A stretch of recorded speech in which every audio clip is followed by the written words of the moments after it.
ये एकेडमी ऐसी जगह है जहां सिर्फ आधे स्टूडेंट सेकेंड ईयर तक पहुंच पाते हैं और जो यहां से ग्रेजुएट करता है वो खुद को किस्मत वाला समझता है। इसलिए यहां कहते हैं कि यहां से निकलना कोई अचीवमेंट नहीं, ये एक मिरेकल है। और पहले ही दिन पहले ही टेस्ट में प्रोफेसर ने सब कुछ क्रिस्टल क्लियर कर दिया। 20 मिनट में कंप्लीट करो वरना ऑन द स्पॉट एक्सपल्शन। सब हड़बड़ा गए क्योंकि ये रूल नॉलेज का लेवल बहुत ज्यादा एडवांस था। तभी एक कागज का टुकड़ा हवा में उड़ता है, बीच से साफ कटा हुआ। क्रिस्टा वार्डन, अपनी जनरेशन की सबसे प्रॉमिसिंग जीनियस, बस देखती कह जाती है जब उसका पास होने का एकमात्र मौका हवाओं में उड़ जाता है। वो सोचती है उसने गलती की, सोचती है हवा ने उड़ा दिया, लेकिन उसे पता नहीं कि उसी कमरे में कोई था जो ये सब जानबूझकर किया। पास बैठा लड़का माना फ्लो देख के माना चेन को सोर्स तक ट्रेस करता है। Wind magic, silent, colourless. Culprit वो ब्लॉन्ड प्रोडिजी है जो आगे बैठा है, मुस्कुरा रहा है, जैसे कुछ हुआ ही नहीं। 8 मिनट बचे हैं और क्रिस्टा कांपते हाथों से उड़ती हुई पेन से सब कुछ स्क्रैच से लिख रही है। वो रेन से कहती है अपना पेपर दे दो ताकि कॉपी कर सके, लेकिन रेन पेपर खींच लेता है। कहता है जिस मेथड से वो लिख रही है वो टाइम पे खत्म नहीं होगा। वो पूछती है तुझे बिना ट्राई किए कैसे पता? तो वो कहता है काम हो सकता है, बस ये मेथड थोड़ा स्लो है। और खुद पेन उठा लेता है और शुरू हो जाता है। लेकिन सबमिट करने से पहले ही वो ब्लॉन्ड लड़का उनसे आगे निकल जाता है। ह्यूबर्ट, डिले का runner up genius, Rohim academy का प्राइड, और वही बंदा जिसने इनविजिबल विंड मैजिक से उनका पेपर फाड़ा था और सोचा था किसी ने नहीं देखा। अपना पेपर प्रोफेसर की टेबल पे पटक देता है जैसे जीत गया हो। प्रोफेसर एनालिसिस स्पेल कास्ट करता है, रून्स चेक करता है, रिस्पॉन्स टाइम चेक करता है और कहता है बुरा नहीं, लेकिन ग्रेड भी नहीं। इस लेवल के प्रॉब्लम में सिर्फ 2 मिनट लगने चाहिए। Grade C. लड़का ये सुन के हिल जाता है, कहता है मैंने पहले फिनिश किया, परफेक्ट फॉर्मूला यूज की। तभी प्रोफेसर उसका पर्दा फाड़ देता है, विंड मैजिक का जिक्र करता है। उसे पहले से सब पता था। ह्यूबर्ट का चेहरा सफेद पड़ जाता है। तभी रेन उठता है और अपना पेपर प्रोफेसर को थमा देता है। प्रोफेसर हंसता है, कहता है अफसोस हुआ कि ये दोनों फिनिश हो गए, वरना आज एक्सपेल करना बहुत मजा आता। रेन बस इतना कहता है अगर कोई मेज एक हल्की हवा से मैजिक यूज नहीं कर सकता तो उसे मेज कहना ही गलत है।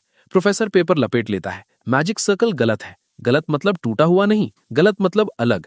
रेन ने एक सर्कल के लिए फैन शेप यूज की, दूसरे के लिए स्टैंडर्ड। कोई ऐसा नहीं करता। प्रोफेसर पूछता है क्यों? रेन एक्सप्लेन करता है वाटर एट्रीब्यूट के साथ ये बेटर काम करता है। सिंपल फर्स्ट डिग्री इक्वेशन से रूल रिक्वायरमेंट्स मीट करो तो acceleration time automatically kick in करता है। प्रोफेसर हैरान है कि एक रेगुलर स्टूडेंट को ये थ्योरी पता है, लेकिन कहता है थ्योरी जानना अलग बात है, प्रूव करना अलग। तो कहता है करके दिखाओ। रेन कास्ट करना शुरू करता है। प्रोफेसर वेट करता है, सोचता है अब ये ईगो डिफ्लेट होगा। पेपर्स ग्लो करते हैं, कुछ फ्लैश होता है, माना स्टार जैसी चीज, और क्लास के अंदर बारिश शुरू हो जाती है। पूरा कमरा फ्रोजन हो जाता है। प्रोफेसर धीरे धीरे ताली बजाना शुरू करता है। 13 साल की टीचिंग, काफी जीनियसेस देखे, लेकिन ऐसा जवाब कभी नहीं। Grade S. रेन ने कोई रिएक्शन नहीं दिया, बस ह्यूबर्ट के पास से गुजरता हुआ बोला अगला बार मैं जाने नहीं दूंगा। तो फिर सवाल यह है, एक ऐसा लड़का जिसके पास कोई क्रेडेंशियल्स नहीं है, उसने डे 1 पे 8 ग्रेड स्कूल्स के टॉप प्रोडिजीज को कैसे ह्यूमिलिएट किया? इसके लिए हमें 300 साल पीछे जाना होगा, एम्पायर के सबसे ऊंचे मैजिक टावर में। वहां एक लड़का था जिसे दुनिया की कोई परवाह नहीं थी, लिन। हिस्ट्री का सबसे कम उम्र का मेज जो 4 स्टार्स तक पहुंचा। एक ऑर्फिन जो स्लम से निकला, बुक से भरी टावर में घुस गया और कभी बाहर नहीं निकला। उसका एक ही मकसद था, 7 स्टार्स तक पहुंचना, जहां कहते हैं दुनिया की सच्ची हकीकत दिखती है। वो अपनी रिसर्च में इतना लॉक्ड इन था कि जब एक सिल्वर हेड लड़की उसकी लाइब्रेरी में आई, उसने 3 बार उसका नाम लिया और वो इग्नोर करता रहा। उसने उसे टीज किया, फायरबॉल की धमकी मिली, एक बुक शेल्फ से टकराई, किताबों के ढेर नीचे दब गई, और पहली बार काफी सालों में लिन के चेहरे पर मुस्कान आई। उसका नाम था एस्थर, एक फेक वॉरियर, मॉडिफाइड बॉडी, छोटी जिंदगी। उसे पता था वो जल्दी मर जाएगी, और उसने उस सच को छुपाने की जगह दुनिया बचाने के लिए लोग जोड़ना शुरू किया अपनी बाकी जिंदगी में। लिन ने पूछा क्या इसमें कुछ मजेदार भी है? उसने सीधी आंखों में देख के एक लफ्ज बोला, दुनिया। लिन इसमें किसी को बचाने के लिए नहीं गया, गया क्योंकि एस्थर ने उसे क्यूरियस कर दिया। ये पार्टी अनबीटेबल थी, हर मेंबर अपने रोल का पिनिकल, और लिन सबसे छोटा होने के बाद भी सबसे ज्यादा पोटेंशियल रखता था जो पहले कभी नहीं देखा गया था। वो सारी मुस्कुराहटें जो हम देख रहे हैं, हाँ हम जानते हैं कि ट्रेजेडी आने वाली है। उनकी फाइनल बैटल में लिन को एक रेयर अबिस पॉइजन ने जड़ दिया, जिसका कोई इलाज नहीं था, कोई ट्रीटमेंट नहीं। लेकिन उसने हार नहीं मानी। उसने अपने दिल में एक इमोर्टैलिटी सील खुद खोद के डाली। उसका जिस्म फ्रीज होने लगा। उसने एस्थर से वादा किया कि वो वापस आएगा। ये स्पेल तभी टूटे जब यूजर का जिस्म पूरी तरह से हील हो जाए। तो एस्थर ने उसका हाथ थामा और वादा किया कि वो वेट करेगी, जबकि वो बंदा धीरे धीरे पॉप्सिकल बनता जा रहा था। इस इंसान को बस 7th सर्कल तक पहुंचना था, सच्ची हकीकत ढूंढनी थी। और अब 300 साल बाद रेन नाम का एक लड़का किसी और के जिस्म में उठता है, एक पब्लिक स्क्वायर में जाता है और वहां देखता है 4 स्टैच्यूज, उन्हीं लोगों के जिसके साथ वो कभी खाना खाता था, और उनके नीचे मरने की तारीख पत्थर में लिखी हुई है। तो नहीं, रेन कोई नोबडी नहीं जिसे टेस्ट में किस्मत से एस मिला। वो ओरिजिनल है, जिसने वो फॉर्मूला बनाया था जिसे आज पूरी क्लास यूज कर रही है, जिसे दुनिया सेंट मेज के नाम से पूछती है। लेकिन जाहिर है ये किसी को बता नहीं सकता। क्लास के बाद क्रिस्टा रेन को आवाज देती है। जब वो पूछा क्या चाहिए तो वो थोड़ी एम्बैरस सी थैंक यू कहती है। रेन सीरियस चेहरा बना के कहता है, दोबारा बोलो, सुना नहीं। लाल होती हुई वो कहती है, मत बढ़ाओ, मैं बुरा ले लूंगी, सिर्फ राइवल्स हैं हम। अभी वो पॉइंटी फिंगर कर रही थी कि कुछ लोग पास से गुजरते हुए गॉसिप करते हैं। प्रोफेसर ओवन ने एस ग्रेड दिया, ह्यूबर्ट को नहीं, क्रिस्टा को। सब कहते हैं हाँ ये तो बनता है, और ये भी कि पैड टेस्ट में क्रिस्टा का पैर उस फेमस एकेडमिक जीनियस के साथ पड़ेगा। अगले दिन एकेडमी में रेन ने क्रिस्टा को याद दिलाया कि उसका प्रॉमिस अभी भी बाकी है, और साथ में पूछा कि गर्ल्स डॉर्म कौन सी फ्लोर पर है। उसने कहा उसका रूम टॉप फ्लोर पर होगा स्कोर की वजह से, और साथ में वॉर्न किया कि इतना शो ऑफ मत करो। रेन ने पलटा जवाब दिया, शो ऑफ करो या नहीं, वो खुद ही थी जो बोली थी प्रॉमिसेस तोड़ने वाले शैलो लगते हैं। वो गुस्से में बोली, थोड़ा और वेट करो। जब रेन डॉर्म में घुसा तो एक लड़के ने मर्मर किया, top rank student, Ellsworth level का बड़ा बेटा। अपने रूम के बाहर खड़े रेन सोचता है, क्या यही उसका कमरा है? एमुलेट हाथ में लिए दरवाजा खोलता है। Private room. डेस्क के पास जाके सोचता है, ये जगह मैजिक टावर जैसी लगती है। पिछली जिंदगी में भी वो एक ऐसी ही जगह में बंद था, सिर्फ मैजिक पढ़ते हुए। एक पल के लिए एस्थर की याद आई। बेड पर लेट के सोचा कि पहली क्लास के बाद ज्यादा कुछ करना नहीं है, शायद वैटिकन में घुस के अपनी खुद की बाकी ढूंढे। लेकिन इस आइडेंटिटी से वहां घुसना मुश्किल है। कुछ मैजिक सर्कल्स ट्राई किए, लेकिन हैरान हुआ, 4 स्टार मैजिक अभी भी काम नहीं कर रही। तभी खिड़की पर एक उल्लू आया, वुडन बॉक्स ड्रॉप करके चला गया। रेन ने देखा, सेंटर नहीं है, क्या बाप ने भेजा? अंदर 2 किताबें हैं, और जब उसने एक की पहचान की, वो डायरी थी जो उसने एस्थर को दी थी। पूरे बॉडी में झटका दौड़ गया। जिसने भी ये भेजा है उसे पता है वो एक्चुअली कौन है। फील्ड के मैजिक ट्रेनिंग सेंटर में क्रिस्टा टाइम ट्रेनिंग कर रही थी। कुछ मॉन्स्टर्स के साथ काफी फियर्सली लड़ रही थी। सहेली जो टाइमिंग दे रही थी, 15 सेकंड बचे हैं, क्या कुछ अच्छा हुआ? क्रिस्टा ने कहा, कुछ नहीं। क्यों? सहेली ने कहा, वो यूजुअली से ज्यादा चीयरफुल लग रही है। 5 सेकंड बाकी रहे, तभी सहेली ने सीधा पूछ लिया, क्या रेन से मिलने की वजह से है? क्रिस्टा ने झटक के कहा, कुछ नहीं हुआ, बस गुस्सा है कि रोज उसका चेहरा देखना पड़ता है, इसलिए ट्रेनिंग में भड़ास निकाल रही है। सहेली ने थॉटफुल होकर कहा, ये एक्ट किसी पर काम नहीं करता। उसे लगता है र्यूमर सच है कि एग्जाम में रेन ने क्रिस्टा की मदद की। लेकिन ये सरप्राइजिंग था, क्योंकि बचपन में जो रेन वो जानती थी वो ऐसा नहीं था। मेन डॉम हॉल में वो ब्लॉन्ड लड़का गुजर रहा था। एक इंसान ने देखा और सी ग्रेड लूजर बुला दिया। बाकी ने इग्नोर किया, क्योंकि सब जानते थे इस बंदे का किरदार। ह्यूबर्ट ने पलट के कहा, जरा संभाल वरना कल उठेगा नहीं। लोगन ने मजा लेते हुए कहा, जब सुना सी ग्रेड मिला, हंस के पेट में दर्द हो गया, और ऊपर से क्रिस्टा को एस ग्रेड मिला, सैंडबैग्स होते हुए भी। ह्यूबर्ट चुपचाप चला गया, लेकिन जाते जाते लोगन ने रेन का नाम उठाया। कहा कि चाहे रेन कायर हो, फिर भी ह्यूबर्ट से बेहतर है। बिना पीछे देखे ब्लॉन्ड ने कहा, यह बात वो नहीं कहता जिसके पास दिमाग की जगह मसल्स हैं, और दांत खा के पूछा, चैलेंज कर रहा है क्या? लोगन ने मुस्कुराते हुए हाँ बोला। दोनों घूर रहे थे एक दूसरे को, तभी एक रेड हेड वुमन ने रोका। बिना किताब से आंखें उठाए बोली, खत्म हो गए? और भी लोग हैं यहाँ। नाम था लिलियन, एकेडमी की पोस्ट ग्रेड। लोगन ने कहा, माफी, बस मजाक था, और पूछा, क्रिस्टा और रेन को कॉर्नर करने की स्ट्रैटेजी में साथ चाहिए? लिलियन ने बोर होके कहा, इसीलिए तेरी मैजिकल प्रोग्रेस रुकी हुई है। कमजोर लोगों को बुली करने में कुछ नहीं मिलता। ह्यूबर्ट ने बीच में ही काटा, क्रिस्टा और रेन का हिसाब वो खुद करेगा, और लोगन को बोला, बीच में आया तो पहले तुझे निपटाऊंगा। कमरा बंद करते हुए ह्यूबर्ट ने सोच के दीवार पे घूसा मारा। रेन ने आखिर किया क्या? 3 साल प्रोफेसर स्कॉल्जी के सुपरविजन में काम किया था रेन ने, ये तो समझ आता है, लेकिन जिसके पास कोई रैंकिंग नहीं थी, उसके लिए ये पॉसिबल नहीं होना चाहिए। इधर रेन अपने कमरे में वो भेजी हुई किताब पढ़ रहा था। पहला हिस्सा लिन की जिंदगी के बारे में, दूसरा उसी के मैजिक और फाइटिंग स्टाइल्स के बारे में। रेन कुछ समझ नहीं पा रहा, चाहे कोई जानता हो कि वो एक्चुअली कौन है, फिर भी सीधा क्यों नहीं आया। रात के 11 बज चुके हैं, लाइट बंद करने से पहले हाउस मास्टर आना जाए। तभी एक पल के लिए किताब पर नजर पड़ी, उस लड़के की याद आई जो पीछे पीछे आ रहा था, और अचानक किताब के अंदर से अरूडियन बाहर कूद पड़ा। रेन चौंक गया, ये रूडी मैजिक है, पुराने स्कूल की। एक पल के लिए सोचा शायद वही है जो उसने पिछली जिंदगी में बनाया था, लेकिन पहचाना ये तो कम से कम 2 गुना बड़ा है। फिर भी 300 साल तक टिके रहना किसी की भी मैजिक पावर इंप्रेसिव है। सोचता है ये किसका है और किस लिए। फिर एक पल के लिए पुराने साथियों की याद आई, और रूडियन उसके हाथ पर बैठ के बोला, यूनिक मैजिक रिसर्च की प्रोग्रेस 37% है। और उसके सामने एक बड़ा सा विंडो खुल गया। रेन स्टन हो गया, ये तो उसकी पुरानी रिसर्च थी, वो जो सेज लेवल तक पहुंचने के लिए थी। वो 12 ओरिजिनल रूम्स जो उसने 300 साल पहले बैटल में टेस्ट किए थे, उसने माना था सब फेल हो गए, लेकिन ये तो 37% पर है। लेकिन फिर सोचा 4 स्टार स्पेल के लिए ये पॉसिबल नहीं, तो रूडियन 6 स्टार स्पेल की प्रोग्रेस कैसे ट्रैक कर सकता है? वो मुस्कुराया और छोड़ने दिया। अगर ये सच है तो उसकी राह गलत नहीं है, और आगे बढ़ता रहा तो शायद सच्ची हकीकत मिल जाए। इस उम्मीद की एक लहर में रेन बिल्कुल भूल गया कि ये किताब आखिर भेजा किसने। रोब पहना, सोचा अब रिसर्च का वक्त है। लेकिन जब बाहर निकला तो बारिश हो रही थी। नॉर्थ से अलग यहाँ साउथ में बारिश के वक्त भी गर्मी रहती है, पहाड़ों की वजह से। रेन गुनगुनाता हुआ बारिश में चलता रहा। एक जगह पहुंच के सोचा, क्या सच में कोई ऐसी जगह है जहां मैजिक फ्रीली प्रैक्टिस कर सके? तभी ग्रीनिश बालों वाली एक औरत बोली, इसके लिए बैटलफील्ड परफेक्ट जगह है और वो गाइड करेगी। डॉम सुपरवाइजर ने बताया, बैटलफील्ड एक ऐसी जगह है जहां बहुत बड़े बड़े पावरफुल स्पेल्स बिना किसी परवाह के कास्ट कर सकते हो, क्योंकि वो जगह हाई लेवल प्रोटेक्शन और रेस्टोरेशन मैजिक से घिरी हुई है। बोलती है, सिर्फ स्टूडेंट रिंग टच करनी है अंदर जाने के लिए। जब रेन ने रिंग लगाई, फायर की दीवार ऐसे खुली जैसे कुछ नहीं था। सिस्टम ने वेलकम किया, 30 एम्प्टी रूम्स अवेलेबल है। सुपरवाइजर ने अलविदा लेते हुए कहा, जो चाहिए यूज करो। रेन ने कहा, रूम 15 चाहिए। रिक्वेस्ट अप्रूव हुई और एक पल में वो एक खाली कमरे में था। रेन ने एक ड्यूरेबल टारगेट मांगा और फ्लोर से एक मॉन्स्टर उठा। रेन ने देखा, 2 स्टार मॉन्स्टर। मुंह से निकला, बुरा नहीं। किताब खोल के रेन ने ओ रून से शुरुआत करने का फैसला किया, लेकिन जब उसने रून को ट्रायंगल शेप में बिल्ड किया तो वो अजीब तरह से बिखर गया। लगता है 1 स्टार मैजिक काम नहीं कर रही। तो उसने हाथ बंद किया और जब खोला, इस बार 3 ट्रायंगुलर रून्स के साथ स्पेल कास्ट किया। जैसे कोई एल्केमी कर रहा हो, उसने मुट्ठी हाथ की हथेली में मारी और एक छोटी सी एक्सप्लोजन हुई। मॉन्स्टर पर कोई डैमेज नहीं हुआ और रेन काफी फ्रस्ट्रेट हो गया। दूर से देख रहा ह्यूबर्ट सोच रहा था, ये कैसी बकवास मैजिक थी। उसे लगा 1 स्टार मैजिक है, लेकिन लड़का ढंग से यूज भी नहीं कर सकता। फ्लेम मैजिक की खासियत होती है कि वो लाउड होती है, लेकिन ये इतनी क्वाइट थी कि बिगिनर स्टेज लगती थी। तो ह्यूबर्ट ने मुंह फेर लिया। सोचा स्कोल्सी का असिस्टेंट वाला र्यूमर झूठ था। इधर रेन बिना रुके मैजिक चलाता रहा जब तक मॉन्स्टर क्रैकिंग नहीं करने लगा, टूट के नीचे नहीं गिर गया। एक आह के साथ रेन बोला, फेलियर रहा।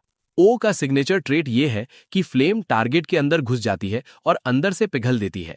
यही वो इफेक्ट चाहता था, लेकिन एक 2 स्टार गोलम को इसके लिए 30 सेकंड लग गए। सोचने लगा, सिंबल और पॉलिश चाहिए या प्रॉब्लम मैथ थ्योरी में है। एक मॉकिंग ग्रिन के साथ रेन ने सोचा, अभी काफी वक्त है, कोई बात नहीं। कितने भी बार फेल हुआ हो, उसे यकीन था वो सॉल्व कर लेगा। रिसर्च जारी रखते हुए रेन ने सिंबल में ट्वीक्स किए। रूडियन सिर्फ पास की मैजिक डिटेक्ट नहीं करता था, वो उस दिन की सारी रिसर्च समराइज करके रिपोर्ट भी करता था। सच में एक कमाल का हेल्पर। तभी रेन ने कुछ नोटिस किया, रिसर्च परसेंटेज 0.1% बढ़ गई थी। सोचा, थ्योरी की वजह से हुआ या रून ज्यादा रिफाइन हुआ। शायद इस तरह की ट्रेनिंग का कोई और मतलब भी है, लेकिन ज्यादा सोचना नहीं चाहिए, वक्त तो अभी बहुत है। अचानक एक तेज हवा का झोंका आया। रेन क्यूरियस हुआ, पहचाना, ह्यूबर्ट था, रहीन एकेडमी का नया लड़का। ब्लॉन्ड के आसपास चमगादड़ के काफी सारे क्रीचर्स घूम रहे थे। एक ने छलांग मारी, लेकिन एक ही घुसाई में मॉन्स्टर टुकड़े टुकड़े हो गया। तेज तेज मूव करते हुए बाकी सबका भी यही हाल हुआ। रेन इंप्रेस हुआ, सोचने लगा, बुरा नहीं है ये, ध्यान रखने लायक है। लेकिन फिर रेन के कुछ अजीब नोटिस किया ह्यूबर्ट की मूवमेंट्स में। सीन एकेडमी में शिफ्ट होता है जहां प्रोफेसर स्पेल कास्ट करने का प्रोसेस एक्सप्लेन कर रहा था। 3 स्टेप्स, पहला सर्कल सेटअप करना, दूसरा रून्स एनग्रेव करना, तीसरा मैथमेटिकल कैलकुलेशन। तीसरे स्टेप में बहुत सारे मेजेस स्ट्रगल करते हैं, क्योंकि अगर किसी भी स्टेज पर कैलकुलेशन में गलती हो तो डिजास्टर आ सकता है। तो लोगों को चारकोल या टुकड़ों में बनने से बचाने के लिए आर्चमेज लिन ने एक मैथमेटिकल फॉर्मूला बनाया, लिन्स डिस्क्रिमिनेंट। प्रोफेसर ने कहा, एक एग्जाम्पल दूंगा, उसे लिन्स डिस्क्रिमिनेंट से सॉल्व करना है। थोड़ा मुश्किल हो सकता है, इसलिए 10 मिनट दे रहा हूं, और फॉर्मूला इजी है, कोई इडियट ही होगा जो ना कर सके। टाइमर स्टार्ट किया, सबने शुरू किया। रेन अपना पेपर देख के सोचने लगा, ये फॉर्मूला आगे कैसे पहुंचा। क्लासमेट्स में किसी को उसका फॉर्मूला पता नहीं था, और ये लोग तो सीधी एडिशन सब्ट्रैक्शन भी मुश्किल से करते हैं, इन्होंने को सीखा नहीं होगा। लेकिन एक चेहरा दिमाग में आया, टीना, वो बच्चा जो उसे अपना गुरु मानता था और हमेशा पीछे पीछे घूमता था। शायद उसने फॉर्मूला लिन का इन्वेंशन बता के शेयर कर दिया हो। लेकिन ये सोच के रेन ने फौरन डिसमिस कर दिया, क्योंकि ये 300 साल पहले की बात थी। तभी क्रिस्टा ने उसे टच किया। रेन ने पूछा, क्या प्रॉब्लम है, दिखाओ। वो बोली, क्या मैं क्रिस्टा वार्डन, महान जीनियस, इस चीज में स्टक हो सकती हूं? ये सुन के प्रोफेसर ने उसे ऐसी डेडली नजर से देखा कि वो फौरन बोली, माफी, दोबारा नहीं बोलूंगी। रेन ने पूछा, क्या चाहिए, और वो थोड़ा थोड़ा तुतलाती हुई एक बॉक्स उठा के दे गई। काफी फैंसी बॉक्स था। रेन ने पूछा, क्या है? क्रिस्टा बोली, कुकीज, मैजिक ट्रेनिंग से जो टाइम बचा उसमें खुद बनाए। रेन पूछ ही रहा था क्यों, कि क्रिस्टा ने बीच में ही काट के कहा, वो खुद ही था ना जिसने कहा था कि उसका एहसान बाकी है। रेन ने सोच के कहा, अच्छा तो मेहनत तो करती है। लेकिन जब बॉक्स खोला, अंदर तो कुछ था जो ज्यादा चारकोल जैसा लग रहा था। क्रिस्टा अपनी सफाई में बक बक कर रही थी, पूरी तरह ऑफ ट्रैक। रेन ने सीधा पूछा, इन्हें सच में कुकीज बोल रहे हो? हाँ बोली। तो रेन ने पूछा, आटे की जगह मिट्टी यूज की क्या? वो गुस्से में आने ही वाली थी कि क्रिस्टा ने कुछ फेंक के उसे चुप करा दिया। इधर एक स्टूडेंट बोला, लिन सच में जीनियस था ऐसा फॉर्मूला बनाने के लिए। ये सारी प्रेस सुन के रेन, जो अब रेन के नाम से जाना जाता था, ऐसे फील कर रहा था जैसे फूलों के मैदान में खड़ा हो। स्टूडेंट्स कहने लगे शायद वो किसी फरिश्ते या सेंट का रीइंकारनेशन है। शर्मिंदगी में रेन दिल ही दिल में बोला, प्लीज बंद करो यार। क्रिस्टा सोच रही थी, रेन का चेहरा अचानक लाल क्यों हो गया? सिर्फ कुछ कुकीज पर शर्मा गया। हमेशा सब जानता बंदा बन के घूमता है, लेकिन अंदर से ये साइड भी है उसकी। प्रोफेसर पास आया, बोला जो क्लास में आता भी नहीं उसके लिए इतना बुरा नहीं है। इंटरेस्ट है क्या स्पेशल लेसन में? तभी घंटा बजा और प्रोफेसर ने आंसर्स जमा करने को कहा। क्लब बोर्ड देख रहे थे तो क्रिस्टा ने पूछा, रेन कौन सा क्लब ज्वाइन करेगा? क्रिस्टा बोली वो मैजिक वॉलीबॉल क्लब ज्वाइन करेगी, क्योंकि मैजिक ब्लड लाइन के डिसेंडेंट्स को डिग्निटी मेंटेन करनी होती है वॉलीबॉल के जरिए। रेन ने हैरान होकर पूछा, सीरियसली? उसने बोला हाँ, हाल ही में पता चला। रेन ने पूछा, वॉलीबॉल का डिग्निटी से क्या लेना देना? और जब क्रिस्टा जवाब देने ही वाली थी, उसने बीच में ही एक और चीज के बारे में पूछ लिया। क्रिस्टा गुस्से में आई और रेन बेसिकली इग्नोर करता हुआ बोला, बाकी क्लब्स भी देखने जाता हूं। डिलेटन में काफी क्लब्स थे स्टूडेंट्स के बीच एक्सचेंज और कंपटीशन के लिए। Combat magic club, fire attribute magic club, festive और डेकोरेटिव मैजिक क्लब। क्लब्स में सेम गोल्स वाले स्टूडेंट्स होते हैं और जब तक सुपरवाइजिंग टीचर अप्रूव करे फंडिंग मिलती रहती है।